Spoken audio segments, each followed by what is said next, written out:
Salut, c'est Sarah aux vidéos, j'espère que vous allez bien et aujourd'hui je vais filmer une recette de tarte au chocolat. Si jamais vous voyez qu'il y a un petit changement de décor, c'est pas trop un problème en soi, je fais quelques petits tests vidéo, donc du coup voilà, c'était juste pour vous informer un petit peu de la suite des événements. Donc, si jamais vous voyez que j'ai un petit pansement, c'est juste parce que je me suis un petit peu coupée, c'est pas grand chose. Enfin bon, bref, voilà, c'est les aléas du fait d'être quelqu'un qui est de main gauche, voire un peu pâteau. Mais bon, c'est pas trop grave. Donc du coup, on se retrouve dans un instant pour la suite de la recette où je vais vous montrer les ingrédients qu'il va vous falloir pour réaliser cette tarte au chocolat ainsi que la recette, le procédé à faire du coup pour faire cette tarte ainsi que les ustensiles, etc. Voilà, voilà. Donc ensuite, vous allez devoir dans un premier temps faire fondre du chocolat avec 2 cuillerées d'eau. Donc du coup, je vais couper le chocolat et je vais rajouter les 2 cuillères à soupe d'eau qui se trouvent juste ici. Voilà, je vais mettre l'eau en même temps. Je vais bien sûr pas commencer à mettre le feu tout de suite. Je vais pas allumer la plaque tout de suite, j'hésite un peu parce que j'ai un tout petit peu de mal à me... Donc je disais j'hésite un peu parce que c'est la première fois que je fais cette recette et qu'aujourd'hui je suis un petit peu dans tous les sens, enfin qu'aujourd'hui je fais un petit peu beaucoup de trucs en même temps, donc voilà, c'est pas trop grave, hein. Bon, j'ai l'habitude de faire ça comme ça, c'est un peu plus pratique. Du coup je mets le chocolat à fondre à feu doux, donc voilà, je vais aller remplir une petite coupelle d'eau au besoin, si jamais il faut rajouter de l'eau, parce que bon, je sais bien que le chocolat, quand on fait des gâteaux comme ça, il faut parfois rajouter un petit peu d'eau pour pas que ça crame. Là. Avec une petite spatule comme ceci, je vais venir touiller un petit peu tout ça. Je vais juste retirer un petit peu le surplus d'eau que j'avais. Donc pour le chocolat, vous pouvez prendre à la base sur la recette, il est écrit de prendre du chocolat noir, mais moi le problème c'est que je n'aime pas le chocolat noir, donc du coup ce que j'ai fait c'est que j'ai pris du chocolat au lait qui est un peu en texture Je disais donc du coup ce que j'ai fait moi c'est que j'ai pris du chocolat qui a une texture de petits chocolats craquants avec des petits soufflés, du riz soufflé, donc voilà. Après, vous pouvez faire vraiment comme vous voulez, hein, les recettes de chocolat. Après, vous pouvez l'adapter à vos allergies, à vos préférences et tout ça. Hein. On va pas non plus aller mettre des choses auxquelles on est allergique. C'est pas le but de faire une allergie alimentaire ou quoi que ce soit. Parce que c'est vraiment dommage de faire une préparation et de devoir s'en débarrasser parce qu'on est allergique ou voilà. Enfin bon, bref. On se retrouve tout de suite pour le reste de la vidéo. Donc, je vais vous montrer là que, comme vous pouvez le voir, j'ai mis assez d'eau. Et on n'a pas trop d'eau, mais pas trop de chocolat non plus. Donc, voilà, on va avoir des petites... on voit bien on voit là les petits bouts de riz soufflé, du chocolat qui commence à sortir du chocolat. Ça commence à fondre. Donc voilà, c'est super, c'est trop cool. Moi j'adore voir la texture du chocolat comme ça dans la casserole qui fond. C'est assez cool. Bon, par contre, ce que je vous conseille de faire pour pouvoir faire fondre le chocolat, c'est de mettre sur votre gazinière la fonction feu doux. Parce que j'ai déjà essayé de faire fondre du chocolat à la casserole. Je n'ai pas mis feu doux. Et comment vous dire que le chocolat a littéralement cramé. C'était plus du chocolat, c'était du chocolat braisé en fait, il était tellement cramé que c'était du chocolat braisé. Enfin bon, c'est pas grave. Après tout en cuisine, il n'y a qu'en essayant qu'on y arrive. Et puis voilà, c'est comme dans la vie. On essaye, et puis voilà, après ça réussit ou ça ne réussit pas, mais au moins on aura essayé. Donc voilà, là le chocolat a plutôt bien fondu. Donc voilà, je vais le laisser sur le côté et je vais faire la suite de la recette. On se retrouve tout de suite du coup pour la suite de la recette. Donc du coup là vous voyez bien que le chocolat a bien fondu. Donc du coup on se retrouve tout de suite pour la suite de la recette. Donc du coup pour la suite de la recette, ce qu'on va faire c'est que je vais rajouter le sucre qui se trouve juste ici. Là dans mon plat à gâteau, je vais ensuite rajouter les œufs que je vais venir ajouter dans ma préparation et que je vais venir touiller ensuite. Enfin que je vais venir fouetter avec le sucre. Ça risque d'être un petit peu bruyant. Donc ensuite, dans un premier temps, ce que je fais moi, c'est que je casse les œufs dans un petit récipient comme ça. Si jamais il y a des coquilles, c'est un petit peu plus facile pour voir s'il y a des coquilles du coup. Donc voilà. J'espère que vous arrivez bien à voir. Je vous montre pour le deuxième œuf du coup, parce que pour le premier œuf, je ne vous ai pas montré correctement. Voilà, donc voilà. Ensuite, je vais aller vérifier si il n'y a pas de coquille là. Apparemment, il y en a une. Donc je vais aller prendre la coquille qui dépasse. Voilà.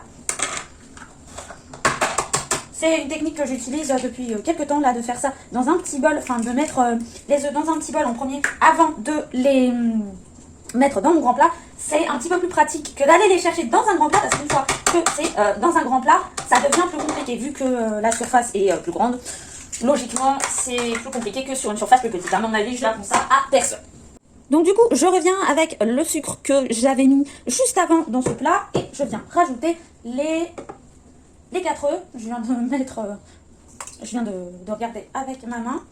Donc je viens de mettre les œufs dans le plat. Comme vous pouvez le voir, il y a les œufs et le sucre. Je vais aller mettre tout ça d'un côté. Je vais pouvoir rassembler les ustensiles. Ça sera plus simple pour pouvoir ranger ensuite. Donc, une fois que vous avez vos œufs et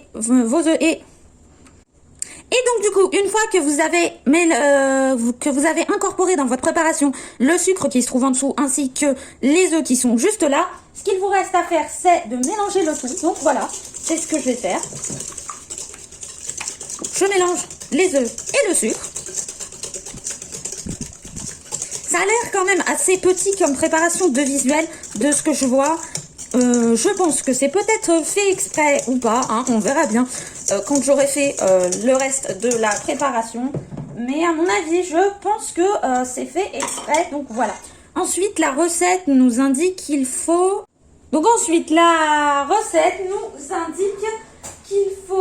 prendre du coup la crème fraîche qu'on a préalablement mesurée avant. Donc, la crème fraîche épaisse comme ceci. Qu'il faut l'intégrer du coup à notre préparation et ensuite du coup fouetter, ce qui nous permettra peut-être d'avoir un côté un peu crémeux ou je ne sais pas vraiment le principe du fait de rajouter de la crème fraîche puisque c'est la première fois que je fais cette recette, donc voilà.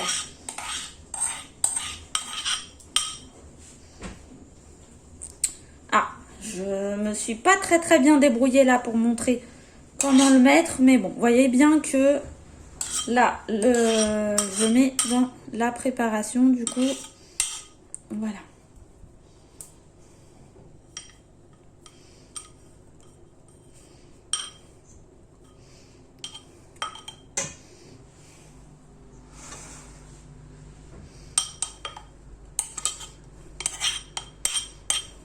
Voilà, donc la crème fraîche que j'ai préalablement pesée. Donc les 5 centilitres de crème fraîche que j'ai préalablement mesurée se trouvent ici dans la préparation. Donc vous voyez que c'est la texture qui est blanchée, assez crémeuse. Donc voilà, je vais venir mélanger le tout, les œufs, le sucre qui était déjà mélangé avec la crème fraîche. Voilà, voilà.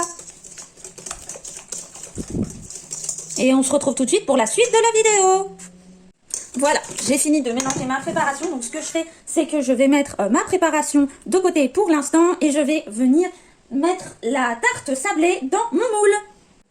Donc à l'aide de mon ciseau, je vais venir couper la pochette de la pâte sablée. Voilà. Ce que je vais venir faire ensuite, c'est que je vais beurrer mon moule et que je vais par la suite du coup mettre la pâte à l'intérieur du moule. Je vous retrouve tout de suite du coup pour la partie où je vais beurrer le moule.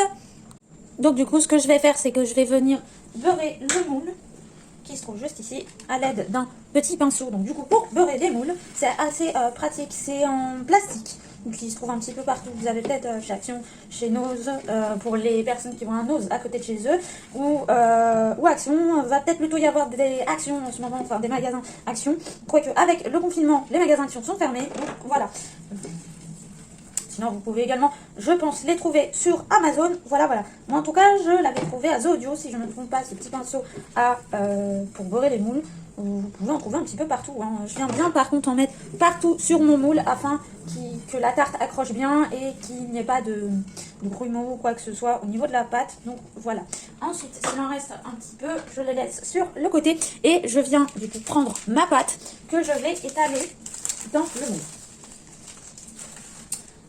Voilà.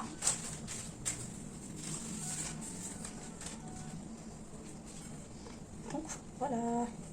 Donc ensuite, je viens faire comme ceci et je vais essayer de faire en sorte de faire des petits, de rabattre un petit peu le rebord de la tarte pour pouvoir essayer de faire des bouts de tarte plutôt jolis et de faire en sorte que ça tienne plus ou moins. Donc voilà, vous pouvez aussi faire d'autres mouvements pour faire tenir la tarte ou quoi que ce soit, hein. Vous n'êtes pas obligé spécialement de faire la même chose que moi.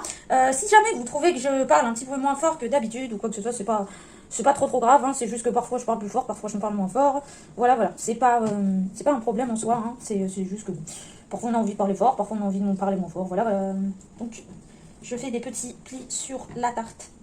Comme ceci, voilà. Donc comme vous pouvez le constater, là j'ai fait des petits plis. Je vais venir juste piquer à l'aide d'une fourchette le fond de la tarte pour que le gâteau cuisse, la tarte puisse s'aérer en même temps qu'elle cuit. Donc voilà, je fais quelques petits trous, hein. Je fais pas non plus tout un tas de trous, c'est vraiment histoire que le processus se fasse correctement. Ce que vous allez pouvoir faire ensuite, du coup, c'est rajouter le chocolat. Je vais juste venir mettre mon fouet à côté, parce que là, c'est un petit peu encombrant. Donc, venir rajouter le chocolat comme ceci. J'espère que vous avez bien vu la vidéo. Je filme un petit peu avec les moyens du bord. Donc, voilà. Donc, comme ceci, à l'aide d'une maryse. Voilà.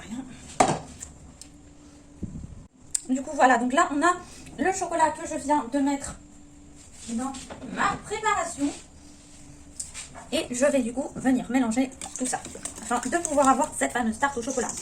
C'est pour les personnes qui auraient vu la recette de la tarte au citron que j'ai faite juste avant. Ça ressemble un petit peu à la tarte au citron, c'est juste que à la place du citron, on met du chocolat.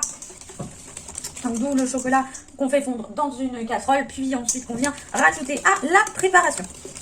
Du coup là, le chocolat est plutôt à température ambiante le temps que j'ai fait la suite de la recette. Voilà. Donc ça, c'est une tarte, du coup. Je fais des tartes, pardon. Du coup, je fais des tartes, ça...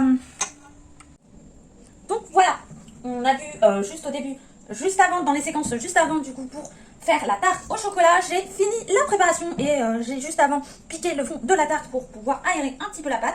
Je vais ensuite venir mettre ma préparation que vous voyez juste ici dans le plat. Voilà. Donc ensuite, quand vous voyez que ça coule un petit peu comme ça, vous pouvez aller prendre une maryse. Je n'ai pas le bras assez long, je vais aller poser tout de suite mon plat. Parce que premièrement, je n'ai pas le bras assez long. Et deuxièmement, la maryse était un petit peu trop loin pour moi. Donc vous pouvez racler le fond de votre plat un petit peu comme ça. Vous voyez, il reste un petit peu de Rice Krispies, j'appelle ça comme ça. Enfin, Rice Krispies, j'appelle ça comme ça parce que je ne trouve plus le mot en français. Voilà, quand on a un petit peu de reste d'anglais qu'on a appris au lycée, on utilise le peu d'anglais qui nous reste. Parce que bon, à force de ne pas s'en servir au quotidien, on finit par avoir quelques petites lacunes. Mais bon, c'est pas grave, ça s'apprend facilement. Enfin, ça se réapprend facilement parce que bon, on n'apprend pas l'anglais en sortant du lycée, quoi. Voilà. J'ai bien récupéré tous les petits morceaux de chocolat qui me restaient. Ce que je vais venir faire, c'est que je vais aller le mettre à cuire dans mon four. Donc du coup, j'ai mis ma tarte au chocolat à cuire dans mon four. Voilou, cette vidéo est terminée. Si jamais elle vous a plu, si jamais le thème de vidéo sur les recettes de cuisine vous a plu, je vous laisse me l'indiquer en commentaire qui se trouve juste en dessous de la vidéo, mais également ça serait super sympa de votre part de liker et de partager les vidéos que je fais. Ça permettra de montrer à d'autres personnes mes vidéos et de faire un petit peu plus connaître ma chaîne. Donc sinon, de vous abonner sur le petit onglet qui se trouve juste ici, ou je sais plus, non, ça doit être par là, et d'activer la cloche des notifications. Je me mêle un peu les pinceaux, mais bon, c'est pas grave. Et à bientôt pour une prochaine vidéo.